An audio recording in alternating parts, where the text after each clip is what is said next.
the only one living, and still you burn your sight. You see, so fierce, so free, such a mystery. Keep going your way, don't ever change, baby. I see you shining in a world of shade. Try to steal your color, but you still don't fade. I wanna take you to the after hour. Cactus flower, you're my cactus flower.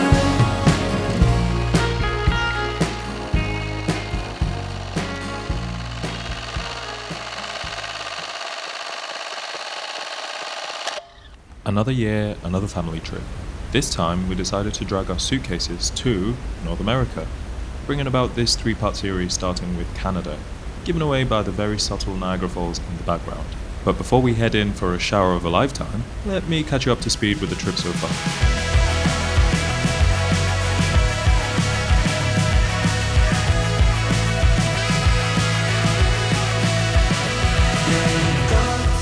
After a quick stint in New York City, more on that in the next part of the series, it was my dad's very adventurous idea to journey into Canada via rail. Don't all face palm at once. See, the idea was that it would likely be a relaxing, scenic trip and a new way to experience the vastness of what is New York, the state that is, which, fun fact, shares a border with Canada. So we unwittingly hopped on the Maple Leaf service run by Amtrak, which I'm not sure if it's clear in the videos, but it felt like taking a step back into the 80s. And I wasn't wrong because these trains appear to have been running since the mid-70s. Oh yeah, this was going to be a 12-hour journey. And as if things weren't already great, Basically sold out. Every seat must be made available to your fellow passengers. There's plenty of seats right now. They shouldn't be looking for a seat. They still seats look available for your fellow passengers.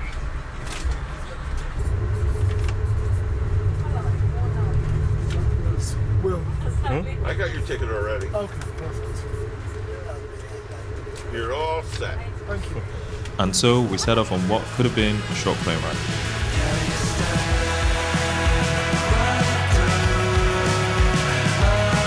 Even though, admittedly, I slept for most of the trip because it was excruciatingly long, there were glimpses of some beautiful landscapes we'd come across later in the trip, and it gave us an idea of the vastness of North America. But by the end, we were at least grateful to be back in civilization.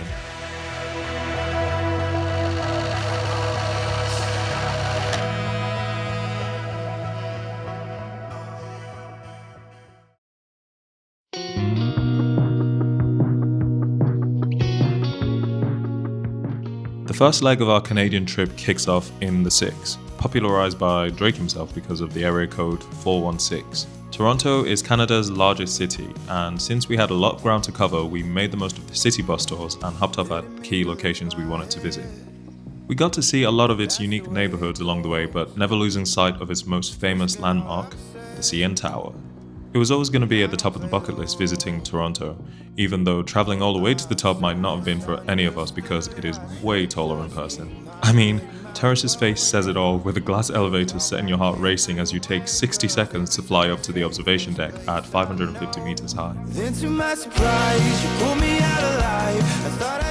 Nevertheless, we braved the journey out for what turned out to be the best views of the city. And after adjusting to the vertigo, we got to walk around the 360 observation deck, where you got panoramic views of the city, lake, and even Niagara Falls on clearer days. We didn't quite get to see it. We spent most of our time on the lookout level, one of 3 decks with different experiences. And best of all, you can spend as long as you want once you're in. The lower deck is the lookout level, where the kids and Daredevil spend most of their time walking on what I assume is structural glass, because the drop is not funny. Anyways, we made our way down the safer way.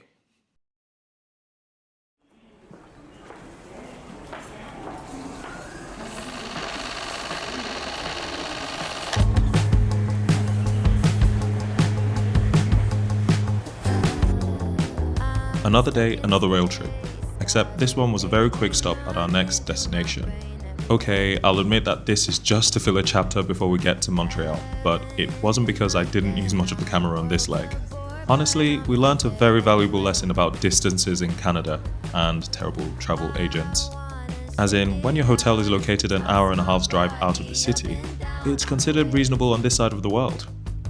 This meant that the day stopover here at Ottawa didn't really leave us much time for anything else, other than an evening's walk around Major Hills Park with a view of the Parliament Building, Ottawa River, and a photo op with a tourist bait lettering.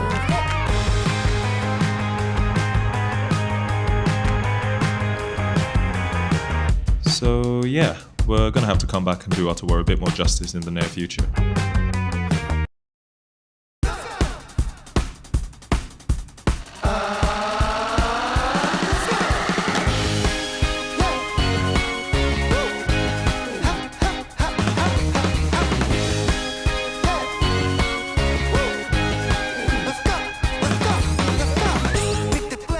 In stark contrast to Ottawa, we spent 2 fun-filled days in Montreal, Canada's second largest city, but this time on the French-speaking side, with our attempt at speaking French leaving my mum in tears.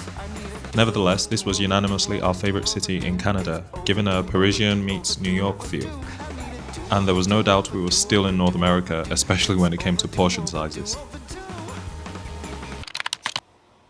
After fueling up, we headed straight to the heart of the city, the Old Port, which stretches a few kilometers along the St. Lawrence River, with a view of the Habitat 67 complex, a distinctive architectural landmark made of prefabricated concrete modules. Not that anyone else cared. They were more interested in the guy taking a nap on his jet ski. Until I mentioned my surprise that everyone was taking videos and photos on this trip so far. Even Dad. Even that. Even that. Despite the fact that it's dumb. It just means that you don't really look at photography or videography, that's all I'm saying. Until recently. Even that. Anyway, we carried on along the promenade with many runners and cyclists leading the way, and after staring at a few vending machines, we headed further along to the food markets. We were surely going to find some poutine to keep us going.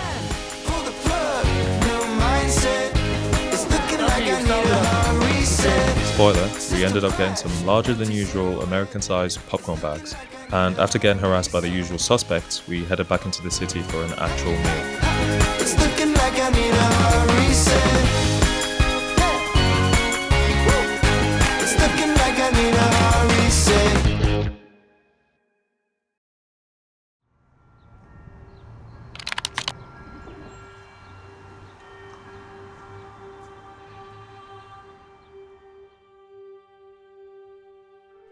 Set in the northern slopes of Mount Royal, St. Joseph's Oratory is one of Montreal's most iconic landmarks, with its dome height making it the tallest building in Montreal. It's actually a well-known pilgrimage destination for the Catholic Church, drawing close to 2 million visitors a year, giving its status as a National Historic Site of Canada and a shrine dedicated to St. Joseph.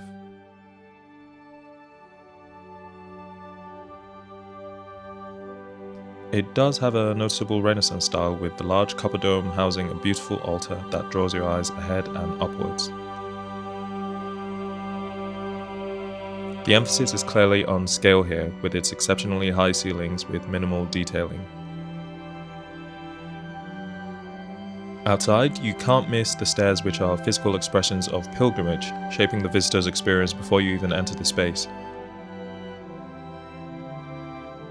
They do have lifts for those of you who aren't so keen. We also got a subtle reminder that if you're going to come this far on a trip, you better have your photography A game on. Especially all the husbands out there.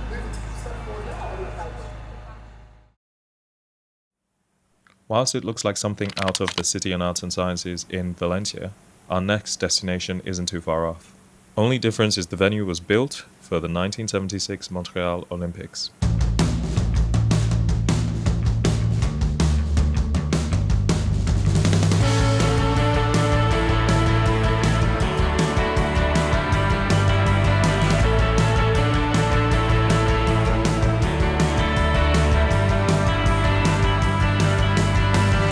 The Biodome was part of a scheme to repurpose the Olympic structure into a centre of ecology education, with pathways flowing seamlessly between the 4 main ecosystems found in the Americas. Cue the montage.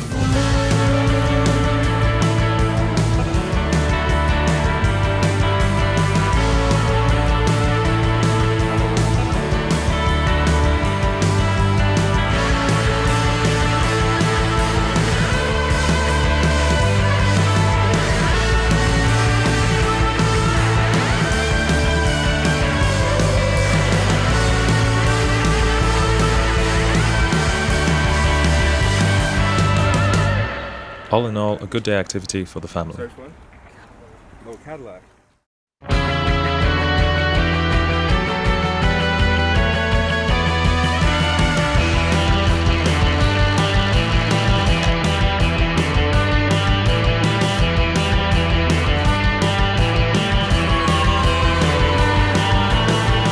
In typical Barbarinsa tradition, we jumped on the first tour bus we could find to city hop between the many tourist locations in Quebec City.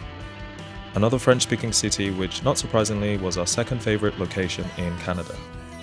It is one of the oldest European settlements in North America and is at the heart of the French culture in Canada.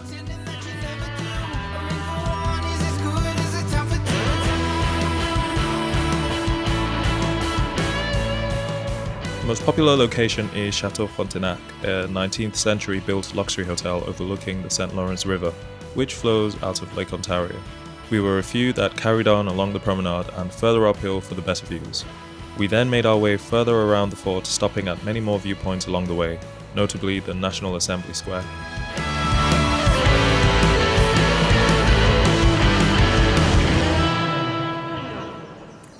Just a side note that there is a main strip in the old town, Rue Saint-Jean, which is where you would find all the tourists. So touristy that we had to talk my dad out of buying an inauthentic ice hockey jersey. It's not like an official sports thing, but you might go up there, you might see something for like a local team or something like that, like even a baseball jacket, that's something. Yeah, no, I'll take it. You don't need to explain this. That's okay. Just want something. It's something you can wear. You know what I mean? You can pick something.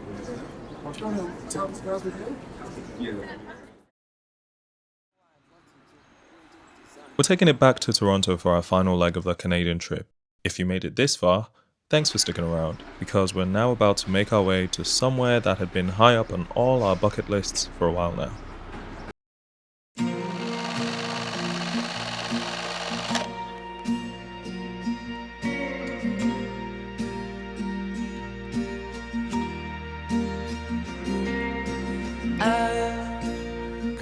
Our trip from Toronto to Niagara was a full-day bus tour with 1 or 2 stops before and after the visit.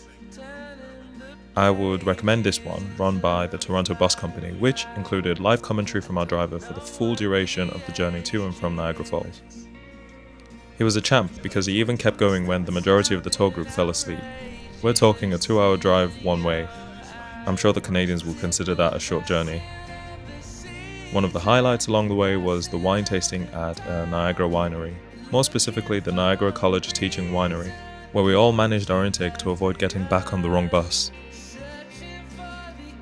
Not that it was a problem for some of us who are impartial to a drink ever so often. And then there was my dad, who was doing his best to pretend drunken master impression. I promise it's in no relation to the Asian family in front of him.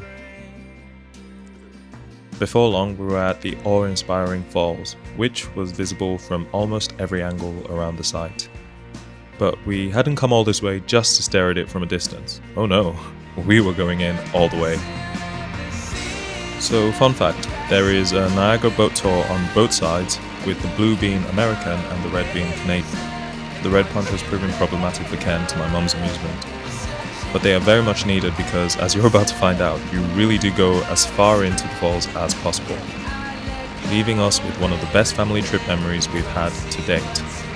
And with that, we come to the end of the Canadian leg of the Barbarintas in the Americas.